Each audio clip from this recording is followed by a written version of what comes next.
أعوذ بالله من الشيطان الرجيم وأن ليس للإنسان إلا ما سعى وأن سعيه سوف يرى ثم يجزاه الجزاء الأوفى صدق اللہ العظیم۔ محترم اساتذہ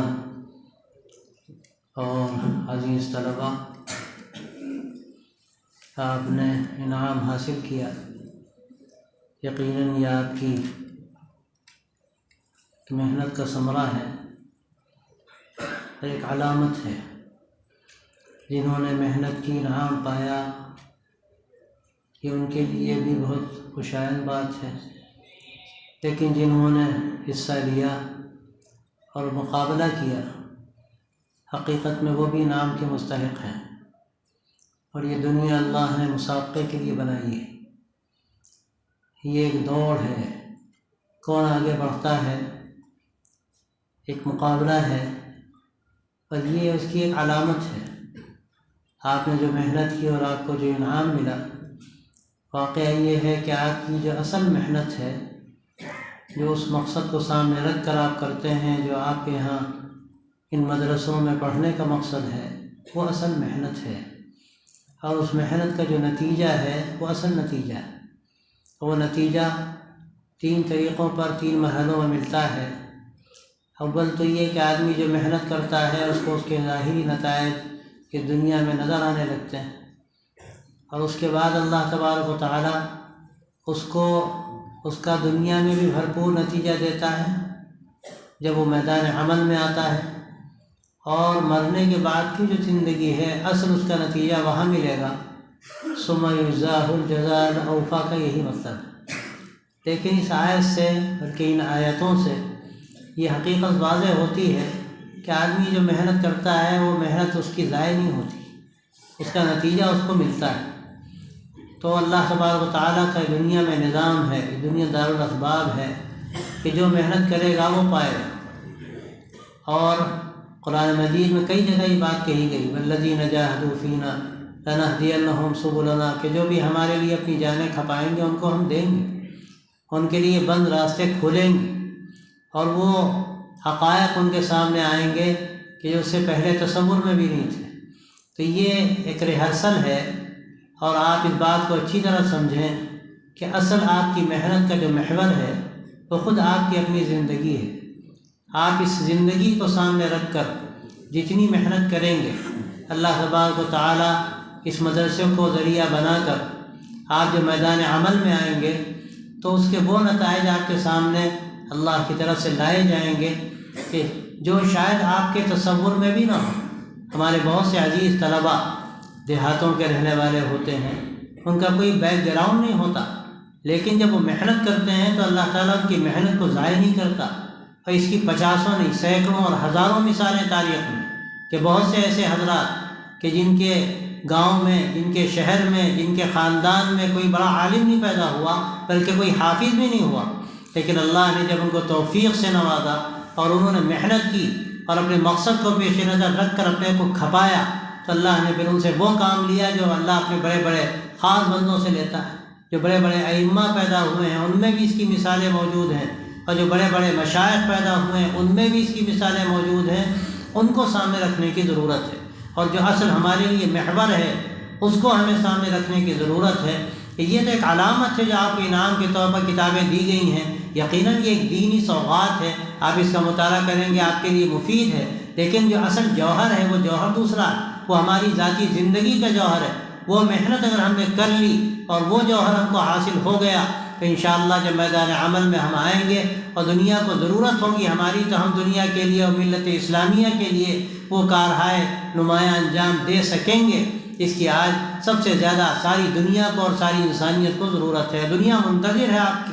آپ اس میدان میں یہاں آ کر جو محنت کرتے ہیں، یہ محنت حقیقت میں آپ کے لیے اپنی جگہ پر ہے، آپ کی زندگی میں جو اس سے نفع ہوگا وہ اپنی جگہ پر ہے، حقیقت میں پوری دنیا کے لیے، پوری انسانیت کے لیے مفید۔ جیسے قرآن مجید کو اللہ تبارک و تعالیٰ نے ہدی للناس فرمایا، اسی طرح جو حامل قرآن ہے، جو قرآن مجید کو اپنی زندگی میں بساتا ہے اور اس کی روشنی اور اس کی خوشبو سے پھر وہ جب اس کے ساتھ میدان میں آتا ہے۔ اور جس طرح اللہ نے قرآن مجید کو دنیا کے لیے ہدایت بنایا، اسی لیے اللہ نے حامل قرآن کو اور عامل بالقرآن کو اور داعی قرآن کو دنیا کے لیے ہدایت کا ذریعہ بنایا ہے۔ لیکن اس کے لیے ہمیں قرآن مجید کو اپنی زندگی میں بسانے کی ضرورت۔ اور ظاہر ہے قرآن مجید کی جو سب سے بڑھ کر شرح و ترجمانی فرمائی حضور اقدس صلی اللہ علیہ وسلم نے، قرآن کو زندگی میں بسانا ممکن نہیں جب تک کہ حضرت صلی اللہ علیہ وسلم کے طرز زندگی کو جو قرآن مجید کی عملی تفسیر ہے، جیسا کہ حضرت عائشہ رضی اللہ تعالی عنہ سے جب پوچھا گیا آپ صلی اللہ علیہ وسلم کے اخلاق کے بارے میں تو انہوں نے فرمایا کان خلقہ القرآن۔ تو آپ صلی اللہ علیہ وسلم کی عملی زندگی کو جب اپنی زندگی میں ہم جذب کریں گے، قرآن مجید کو اپنی زندگی میں اتاریں گے، اور پھر اس سے برق و بال لائے گی ہماری زندگی، اور وہاں سے ایسے شگوفے نکلیں گے، ایسے پھول نکلیں گے کہ دنیا اس سے مہکے گی۔ یہ اس وقت کی سب سے بڑی ضرورت ہے۔ لیکن ظاہر ہے آپ نے تقریر میں محنت کی، آپ نے مناقشوں میں محنت کی، آپ نے کہیں خلاصہ لکھا اس میں آپ کامیاب ہوئے، یا اور آپ نے بیت بازی میں حصہ لیا، یہ بھی ایک ضرورت ہے کہ یہ ہماری زبان و ادب کا جو حصہ ندوۃ العلماء کا ہے، یہ حصہ سب سے بڑھ کر ہے۔ ہمیں بات کرنے کا طریقہ چاہیے، اور لوگوں کو سامنے رکھ کر ان کی سطح کو سامنے رکھ کر اگر ہمیں زبان کا صحیح استعمال نہ آیا تو ہم بات اپنی نہیں پیش کر سکتے، اور اس سے وہ فائدہ بھی نہیں پہنچ سکتا جس کی ضرورت ہے۔ تو یہ ساری چیزیں ضرورت کی ہیں، لیکن آپ نے جو حصہ لیا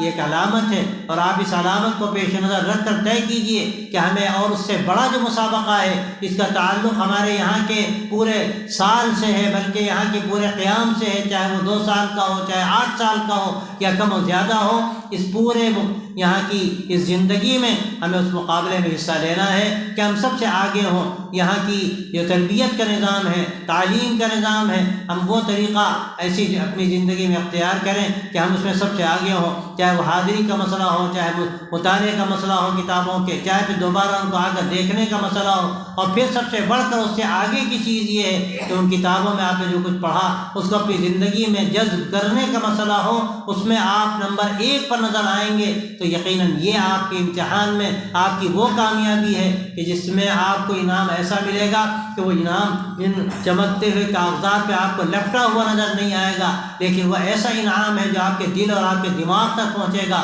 اور اس کے ذریعے سے ساری دنیا کو آپ سے نفع ہوگا، اور سب سے بڑھ کر پھر اس کا بدلہ اللہ کے آپ کو آخرت میں ملے گا۔ ثم یجزاہ الجزاء الاوفی جس کے بارے میں قرآن مجید کہتا ہے، تو آپ اس کو پیش نظر رکھیں، اور اس امتحان اور اس مقابلے میں جو آپ کو انعام ملا اس سے آپ فارغ نہ ہو، بلکہ آپ یہ طے کریں کہ انشاءاللہ اس سے بڑھ کر ہم کو انعام لینا ہے۔ ابھی امتحان ہے، اس امتحان میں جو سال بھر کی محنت کا نتیجہ ہمارے سامنے آئے گا ہم اس میں نمبر 1 پر آئیں گے، اور اس سے زیادہ جو ہماری پوری یہاں کی زندگی ہے اس ندوۃ العلماء کی، یہاں پر ہم وہ محنت کریں گے کہ ہم جب یہاں سے فارغ ہوں گے تو دنیا دیکھے گی یہ فارغ ہونے والا اس ادارے کا یہاں کی ایک علامت، ایک رمز ہے، اور اس سے امت کو فائدہ ہو رہا ہے۔ یہ سب سے بڑی کامیابی ہے، سب سے بڑے انعام کے استحقاق کی بات ہے۔ آپ نے انشاءاللہ اگر یہ طے کیا تو اللہ تعالیٰ آپ کو وہ دے گا اس کا آپ تصور نہیں کر سکتے، دنیا میں بھی ملے گا، اور پھر دنیا میں آگے بڑھ کر جب اللہ تعالیٰ آپ سے آگے کام لیں گے وہاں بھی ملے گا، اور پھر مرنے کے بعد وہ ملے گا کہ ما لا عین رأت ولا اذن سمعت وما خطر على قلب بشر،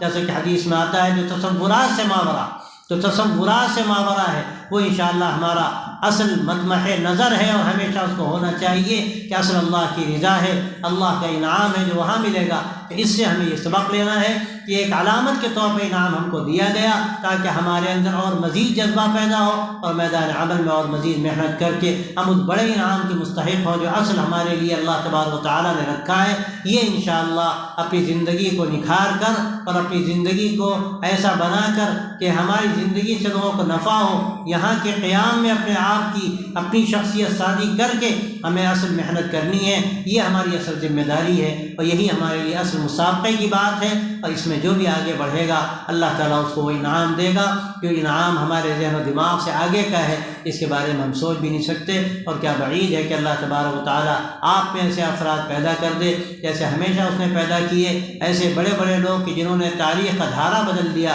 جنہوں نے قوموں کی تقدیر بدل دی، جنہوں نے ملکوں کے حالات کو بالکل اس کو پلٹ دیا اور ایک نئی زندگی پیدا کر دی۔ آپ یاد رکھیے اللہ تعالیٰ جس سے چاہتا ہے کام لیتا ہے، ہرگز یہ مت سوچیے کہ میری میری کیا حقیقت ہے، ایک دیہات کا میں رہنے والا ہوں، میں کیا کر سکتا ہوں، میرے پاس اسباب نہیں، وہ مسبب الاسباب ہے، سارے خزانے اس کے پاس ہیں، اس سے اگر تعلق مضبوط ہوا اور اس کی رضا کے لیے آدمی نے اپنی جان کھپانے کا عزم کیا اور اس کے لیے صحیح تیاری کی، تو یاد رکھیے کہ وہاں پھر وہ ملتا ہے تو آدمی سوچ نہیں سکتا۔ اس کی ضرورت ہے کہ ہم محنت کریں اس میدان میں اور اس کے لیے تیاری کریں۔ اللہ تعالیٰ بہت مبارک کرے، ہم عزیزوں کو مبارکباد دیتے ہیں جنہوں نے انعام حاصل کیا، اور ان کو بھی مبارکباد دیتے ہیں جنہوں نے حصہ لیا، اور ان کو سب سے بڑھ کر مبارکباد دیتے ہیں کہ اس سے سبق لے رہے ہیں اور یہ طے کر رہے ہیں کہ انشاءاللہ ہم اس سے بڑھ کر انعام حاصل کریں گے اور اس سے بڑھ کر اللہ کی بارگاہ میں ہم انعام کے مستحق قرار پائیں گے۔ اللہ تعالیٰ آپ کے اس انعام کو آپ کے حق میں مبارک کرے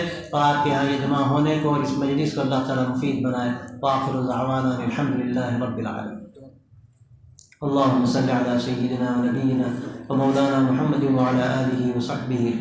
أجمعين۔ ربنا تقبل منا إنك أنت السميع العليم وتب علينا إنك أنت التواب الرحيم۔ رب وفقنا لما تحب وترضى واجعل آخرتنا خيرا من الأولى۔ اللهم أحسن عاقبتنا في الأمور كلها وأجرنا من خزي الدنيا وعذاب الآخرة يا حي يا قيوم برحمتك نستغيث أصلح لنا شأننا كله ولا تكلنا إلى أنفسنا طرفة عين۔ یا اللہ آج کی اس مجلس کو قبول فرما، یا اللہ جو انعام تو نے دیا اس انعام کو ہمیں حقیقی انعام تک رسائی کا ذریعہ ہمارے لیے بنا دے، اس کے لیے ہمیں محنت کرنے کی اور مقابلہ کرنے کی توفیق عطا فرما، اور ہم سب سے راضی ہو، ہمیں علم نافع عطا فرما، اور اس علم کو یا اللہ تو ہمارے دماغ کے روشن ہونے کا ذریعہ بنا، اور امت میں اس وقت جو حالات ہیں ان حالات کو بہتر ہونے کا ذریعہ بنا، اور امت کی تاریکیوں کے ہمیں دور کرنے کا یا اللہ تو ایسا ذریعہ بنا کہ ہمیں چراغ ایک ایسی روشنی کی طرح ہو کہ ہم قربانیوں کے ساتھ امت کے لیے روشنی کا انتظام کر سکیں۔ یا اللہ اپنے فضل سے ہم سب کے اس محنتوں کو قبول کر فرما، اور جن لوگوں نے اس میں حصہ لیا اور انہوں نے تعاون کیا اور کسی بھی حیثیت سے اس میں مدد کی، ان سب کو یا اللہ اس کار خیر میں شامل فرما، ان کو بہتر سے بہتر صلہ عطا فرما۔ صلی اللہ تعالی على خير خلقه سيدنا مولانا محمد وعلى آله وصحبه أجمعين برحمتك يا رحمن۔